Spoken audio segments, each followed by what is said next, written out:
Hi, welcome to One Word a Day. I'm Sophie, your pilot into the universe of Chinese. We are going to continue our journey. Yesterday we talked about, wait, I probably didn't got it right. We talk about 妄自菲薄. It's a low self-esteem. 妄自 is like unrealistic self-evaluation, and 菲薄 is comparing yourself to plant that's commonly available and widely spread out. So it's like nothing special or rare about you. So it's how people would devaluate themselves, belittle themselves because they think nothing special about themselves. They are so plentiful. 妄自菲薄. Okay, today we have 薄情寡义. It's a tough meaning session because it involves 情 and 义, human emotions. So it's a little bit harder work today. Okay, so 薄, we came back to it again. So we have the plant symbol. You can see here, plant symbol as well. And then the water sign on the left and the right is this inch image, which is the hand, and the pulse detecting distance from the wrist to this pulse detector location is 1 inch.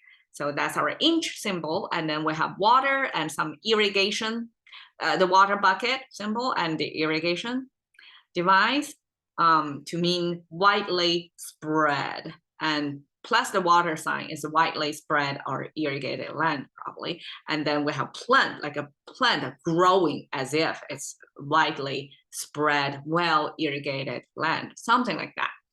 Okay. So it's a thin. Eventually, it means widespread, and then naturally, it's a thin layer of, like spread your peanut butter on the. So it's widely spread. It gets thinner. So that's the concept. 情. We have the heart symbol on the left. We have this cavity and 3 tubes coming out of it. That's the heart anatomy imagined and captured in the language back then. So that's a heart symbol. And 青 on the right side, however, is a color of blue-greenish. Eventually, I learned that different language have different color palettes in them, in their characters, in their words. So 青 happened to be this color that you can use to depict the ocean as well as the mountain. It's a very versatile color.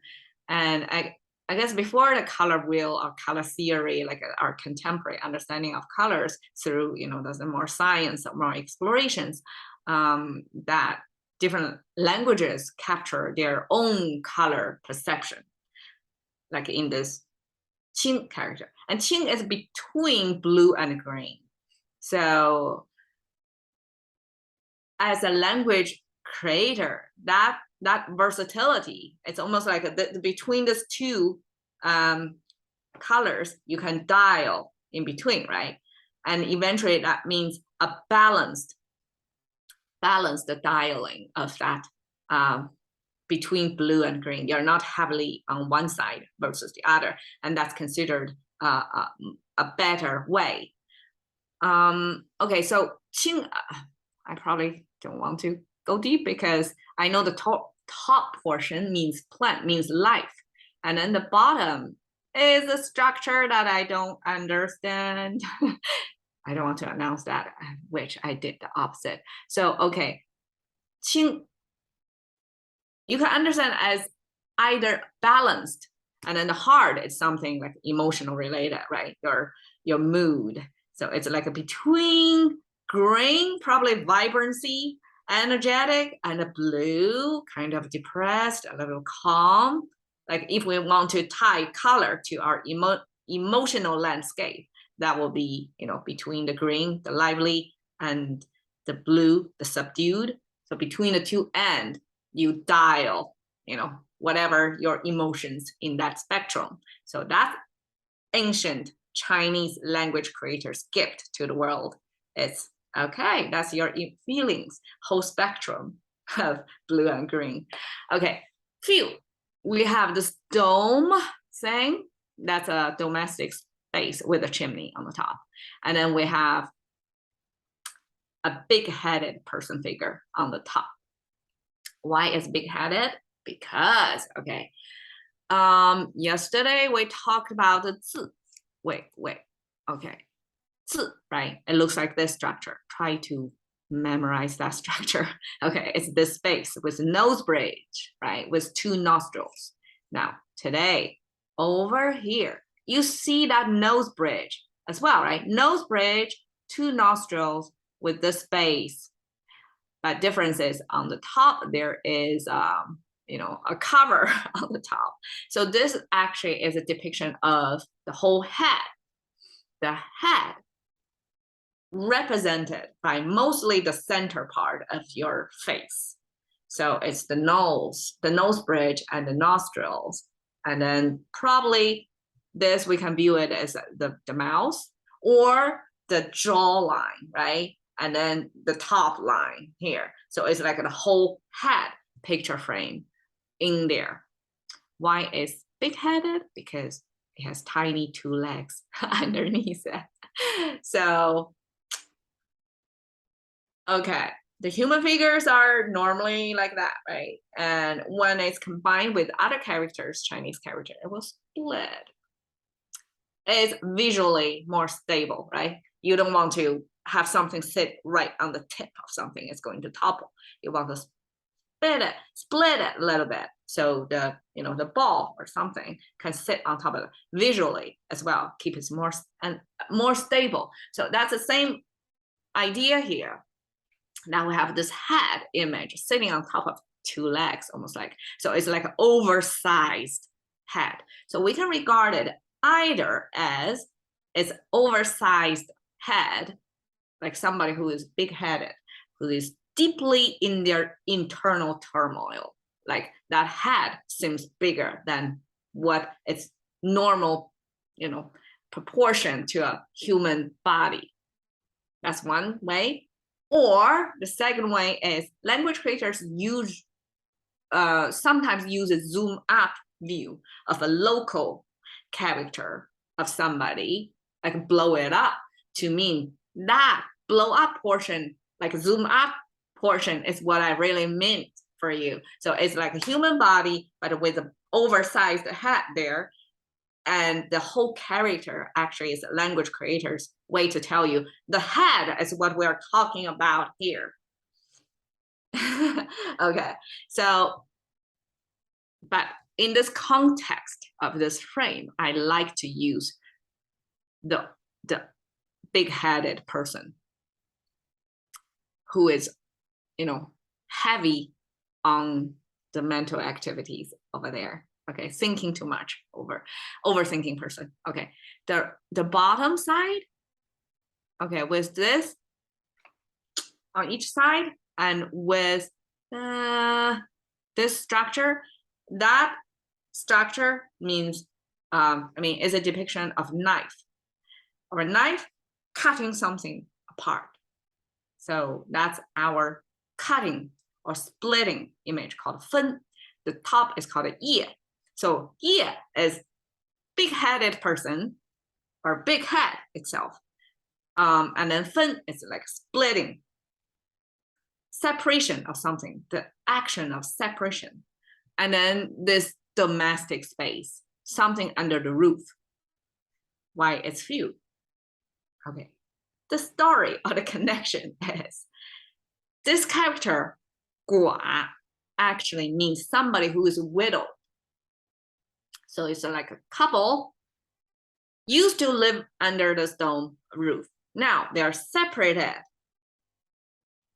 Ancient times, divorce rate is super low, was super low. Okay, so that separation was not caused by divorce, but by death. So a partner, one of them, passed away. So that's the separation.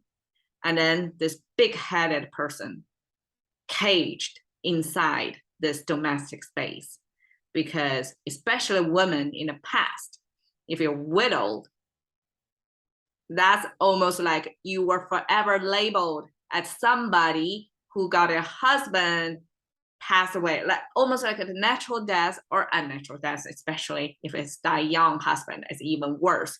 It's almost like a blame, finger pointed toward the woman. It's like, what did the woman do? But the man die young or however age. I guess younger, it gets worse because the woman's still young, still have life in her, but society will label her as, widowed woman. It's someone who is almost like unmarriable because her husband died, probably because of her, something like that. So 寡, we sometimes pair it as with 妇. 妇 means woman, just gender woman. So 寡, woman, means widowed woman.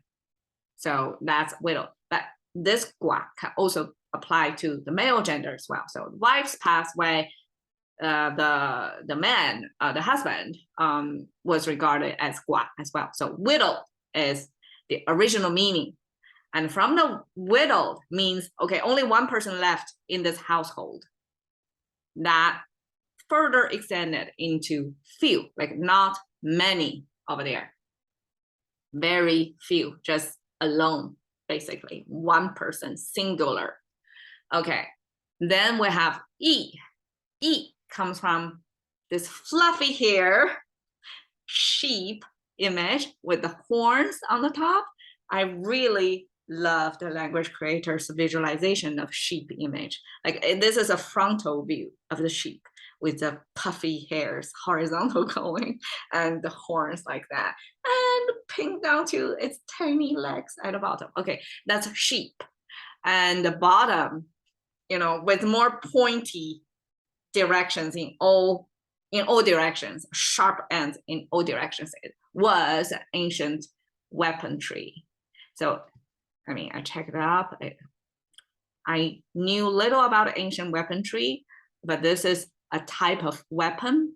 I guess it's a sort of abstraction of how that weapon used to look like. And there are two of them placed side by side and somewhat connected. I guess, here's my guess, of this weapon, you have two hands. How you arm yourself back then before the gun age. Even in the gun age, right? If you can double gun, double barrel, or whatever, more power to you, right? So ancient time too, people have two hands, warriors. They probably would like to equip with two weapons. So this two weaponry combined eventually means me. So it's another character of self-referral.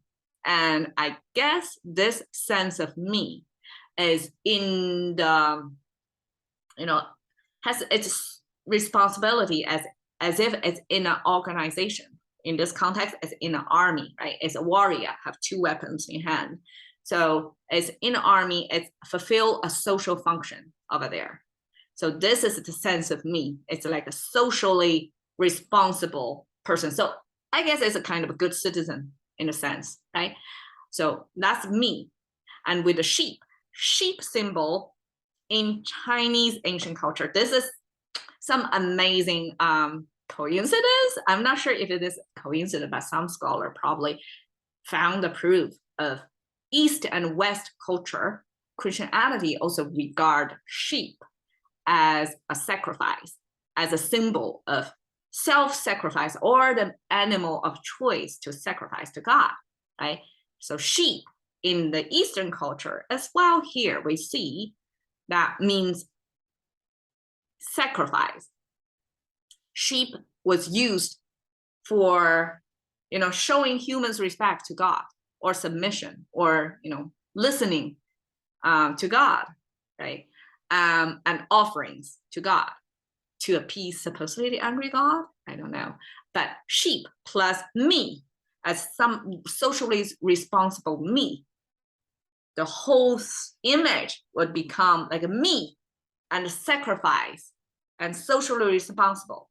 That connotations all packed into this frame, and it becomes, eventually super simplified into morals. So that's the sense of moral. It's like you as an individual position in the society sometimes have to be the sacrifice to run the society. For example, warriors in wartime, they sacrifice their own lives, risk their own lives to defend the community, their home country. So that's the kind of sacrifice, the original meaning. So it's basically a human responsibility toward each other, toward the community, right? And because this language creator is mostly male, and this character came from war symbol, and so it almost like it's male oriented, but female as a probably back then not as active member of society also have their morals, sense of morals, right? Of course. And sing feelings, feel morals. You probably could have guessed it. In English, okay, I cheated on this one because hard to pin down the one or two English word to this character, 薄情寡义. But I think Google Translate did a good job here by fetching this ruthless to correspond to this Chinese phrase, 薄情寡义. Ruthless means not showing compassion to other people's suffering. And even worse, it's like probably build your own career or success or whatever go-getters, seeking your own goal, but in regard to other people's rights or their benefits, like you're harming others in the benefit of yourself. Maybe not intentionally, but it's such a strong goal setting that the cost of yourself as well as to other people's welfare was irregarded. You just straightforward going for that. So this book, when I was searching the English character as an image representation of this concept of ruthless, show up, and I think it's a good depiction. I mean, even unfortunately, it has a woman image over there and depicting women as ruthless, like they are the go-getters, they are ambitious, and then deadly. It's dramatized this ambition, but the ruthless sense of it's 情 is like emotional feeling toward others. Here is not about self. I guess self too, like self-care, self-respect, self, love, all that could be captured here. But here, 情 is more like a sympathy, empathy, or sharing other people's suffering or understanding, appreciating that. And then 义 is like feeling their own social responsibility or their position in the society to take your role responsibly instead of like stepping over others to reach your goal. So 薄情寡义 means somebody who has lower or think or feel. These are quantitative, like roughly quantitative descriptors of how much this go-getters are feeling toward other people.